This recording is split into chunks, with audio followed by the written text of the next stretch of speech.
Mr. Pitt, thanks for coming, appreciate it. Very welcome. Dr. Pepper, good to see you. Have a seat, please, gentlemen. So we're here tonight to discuss a proposal Dr. Pepper has made concerning the integration of religion into the school setting. And Mr. Pibb, I understand you have some issues concerning Dr. Pepper's proposal? That's correct. All right then, let's get started. Dr. Pepper, let us hear your proposal. My idea was to integrate a history literature elective course that discusses everything from the beginnings of religion and its effect on world history, in addition to the beliefs and morals that exist in each of the major world religions' specific ideologies. Okay.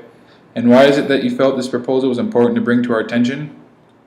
I believe that it is important to understand the human inclination toward religion and spirituality, in addition to understanding the vast and extraordinary effects the world religions have had on the development of human history. Also, considering that students will be learning about the various teachings of each world religion, it provides us with an opportunity to increase our students' solidarity with the people in our community and around the world, as well as expanding their worldview.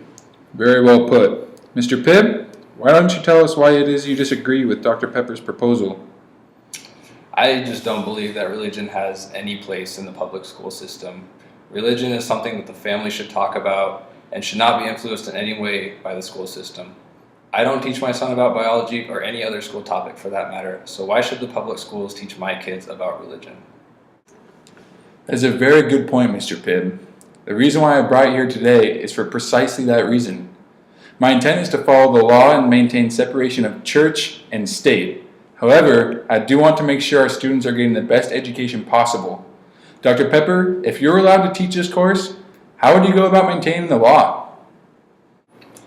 If my proposal were accepted, and I were allowed to teach this course, the students would be taught about the beginnings of religion and the early history of humanity, and the events in history that have been influenced or inspired by religious groups and beliefs. The students would be taught in an informative manner that does not challenge or encourage students to believe any specific religion. Rather, its purpose is to further educate our students about the different cultures and religions and increase solidarity as a whole. Society has done just fine without religion in schools. Students already learn about religious history in public schools, like the Crusades. This is just a way for the teacher's religious beliefs to enter the school setting and discuss his or her own religious beliefs. On paper, his proposals sound great. There's no way to completely avoid teachers' misguided intentions. Mr. Pibb, that is a false accusation. Once again, the purpose of this class is to teach the effects of religion on world history and literature. Any teacher teaching the proposed course, including myself, would be expected to teach the course in an objective manner, just as a political science teacher would be expected to withhold his or her own political views. As you said, the students already learn about the Crusades, the Spanish Armada, the Greek and Roman deities. Why not expand on these in order to better educate our students and give them a more detailed account of world's history? Dr. Pepper, you have made a very concrete point that all our teachers, no matter the subject, are trained to teach with an objective standpoint. And I like that passion you have. However, I think the real conflict that lies between you two is within the religious teachings and morality rather than the historical aspects. Mr. Pibb, do you have any other objections in that regard? Actually, I do. I do not want my child being taught the moral values of other religions. As a parent, I have worked very hard to raise my child with the same values that I was raised with. And this idea would undermine everything that I've done to raise my child right. I appreciate your concern, and you have the right to raise your child in the manner you choose. However, even though society consists of many religious and non-religious beliefs, our community, society, and country as a whole tend to agree on a similar pattern of moral standing. A person should not steal, kill, commit adultery, lie, should love one another, etc. In addition, since the course will be taught in an objective manner, the morals that are discussed are still left to the personal interpretation of students, allowing them to decide whether or not they adopt or abandon certain practices of their own. Gentlemen, both of you have made excellent points regarding the aspects of morality when it comes to teaching religion in schools. Now, I don't have much time left for this meeting, and I gotta run, but I have one final question for you, Mr. Pibb. Is there anything else you would like to discuss about Dr. Pepper's proposal? The final issue that I have regarding his suggestion. is that the religious teachings, but more specifically creation stories, will come into conflict with other topics that students learn about in their science classes, and that this will be counterproductive, since they teach different views about the same topic.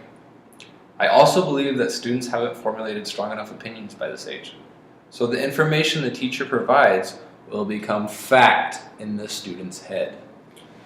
Once again, the question you have asked is a valid one. However, the teaching of creation stories will be viewed for the purpose of understanding religious literature and the poetic and symbolic assumptions they make about the nature of our universe, not to establish a factual account of how the universe was made. In addition, I believe as an educator that my job is to encourage students to grow academically and find their own personal identity before graduating and moving on into the real world. Therefore, this course would encourage the critical thinking of students to interpret the content we present in their own personal context rather than being taught everything as a fact. All right, gentlemen. I will take both of your views into consideration for next week's Pepsi district meeting. Now, in reality, as we probably all know, this decision will take a few years for it to even happen. So, if that happens, when it happens, I will let both you guys know what happens. Happens?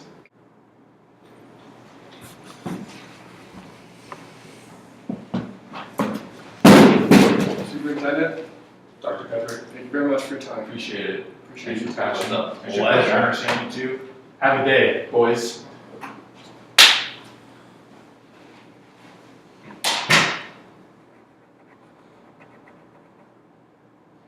Stay classy, San Diego.